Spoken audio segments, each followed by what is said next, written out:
ವಿಧಾನ ಮಂಡಲದ ಒಳಗಡೆನೆ ಶಾಸಕನಿಗೆ ಅಟ್ಯಾಕ್ ಮಾಡಕ್ ಬರ್ತಾರೆ ಅಂದ್ರೆ ಇಲ್ಲಿರೋದು ಗುಂಡಾ ರಾಜ್ಯ. ಇಲ್ಲಿ ಒಂದು ಸುಳ್ಳು ಆರೋಪದ ಮೇಲೆ ಗುಂಡಾ ರಾಜ್ಯ ಮಾಡ್ಲಿಕ್ಕೆ ಹೊರಟಿದ್ದಾರೆ.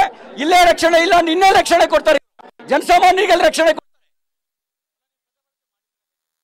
ನಾನು ಆ ರೀತಿ ಪದಬಳಕೆ ಮಾಡಿದ್ರೆ ನೀವು ತೋರಿಸಿ, ನಿಮ್ಗೆ ಪಬ್ಲಿಕ್ ಡೊಮೈನ್ ಅಲ್ಲಿ ಇರುತ್ತಲ್ಲ. ಈಗ ಅವ್ರೇನ್ ಪದಬಳಕೆ ಮಾಡಿದ್ರು ನೀವು ನೋಡಿದ್ರಲ್ಲ. ಇದು ಕುಮ್ಮ ಕೊಟ್ಟರು ಯಾರು? ಸರಿ, ಅಟ್ಯಾಕ್ ಮಾಡಿದ್ರು ಸರ್. ಯಾರು ಕರ್ತಿಂತ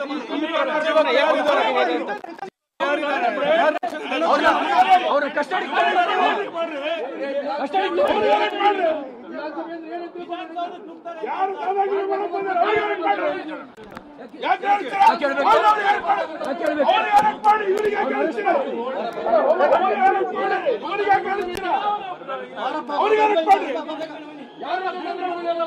ಯಾರು ಗೂಂಡಾಗಳಿದ್ದಾರೆ ಅವರಿಗೆ ಅರೆಸ್ಟ್ ಮಾಡಿ.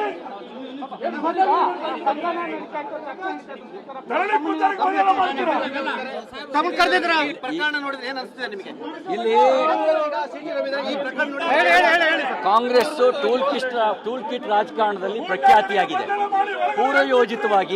ಪೂರ್ವಯೋಜಿತವಾಗಿ ಸುಳ್ಳು ಆರೋಪವನ್ನು ಹೊರಿಸಿ ಇಡೀ ಇರುವ ವಿಷಯಗಳನ್ನ ಇವತ್ತು ಇವರ ಭ್ರಷ್ಟಾಚಾರದ ವಿಷಯ, ಇವರ ಕಾನೂನು ಸುವ್ಯವಸ್ಥೆ ವಿಷಯ, ಬಾಣಂತಿಯರ ಸಾವು, ಇದೆಲ್ಲದನ್ನು ಡೈವರ್ಟ್ ಮಾಡಬೇಕು ಅಂತ ಈ ತರ ಷಡ್ಯಂತ್ರ ನಡೆಸಿದ್ದಾರೆ. ನನಗೇನಂದ್ರೆ ಇದೆಲ್ಲ ಒಂದು ಷಡ್ಯಂತ್ರದ ಭಾಗ. ಆರೋಪವೂ ಸುಳ್ಳು. ಈ ರೀತಿ ಕೊಲೆ ಬೆದರಿಕೆ ಹಾಕಿ ಇಡೀ ವಿಷಯವನ್ನು ವಿಷಯಾಂತರ ಮಾಡಬೇಕು ಅಂತ ಸಂಚು ನಡೆಸಿದ್ದಾರೆ. ವಿಧಾನ ಮಂಡಲದ ಒಳಗಡೆನೆ ಶಾಸಕನಿಗೆ ಅಟ್ಯಾಕ್ ಮಾಡಕ್ ಬರ್ತಾರೆ ಅಂದ್ರೆ ಇಲ್ಲಿರೋದು ಗುಂಡಾ ರಾಜ್ಯ. ಇಲ್ಲಿ ಒಂದು ಸುಳ್ಳು ಆರೋಪದ ಮೇಲೆ ಗುಂಡಾ ರಾಜ್ಯ ಮಾಡ್ಲಿಕ್ಕೆ ಹೊರಟಿದ್ದಾರೆ. ಇಲ್ಲೇ ರಕ್ಷಣೆ ಇಲ್ಲ, ನಿನ್ನೆ ರಕ್ಷಣೆ ಕೊಡ್ತಾರೆ, ಜನಸಾಮಾನ್ಯರಿಗೆಲ್ಲ ರಕ್ಷಣೆ ಕೊಡ್ತಾರೆ.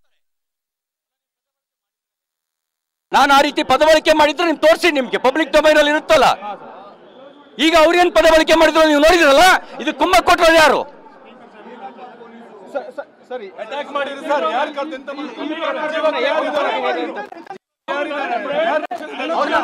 ಅವ್ರ ಕಸ್ಟಡಿ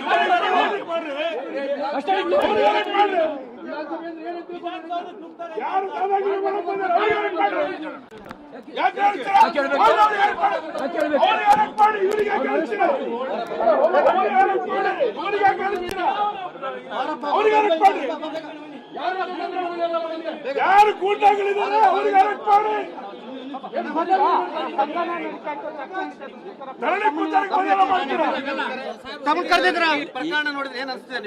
ಇಲ್ಲಿ ಕಾಂಗ್ರೆಸ್ ಟೂಲ್ ಕಿಟ್ ರಾಜಕಾರಣದಲ್ಲಿ ಪ್ರಖ್ಯಾತಿಯಾಗಿದೆ.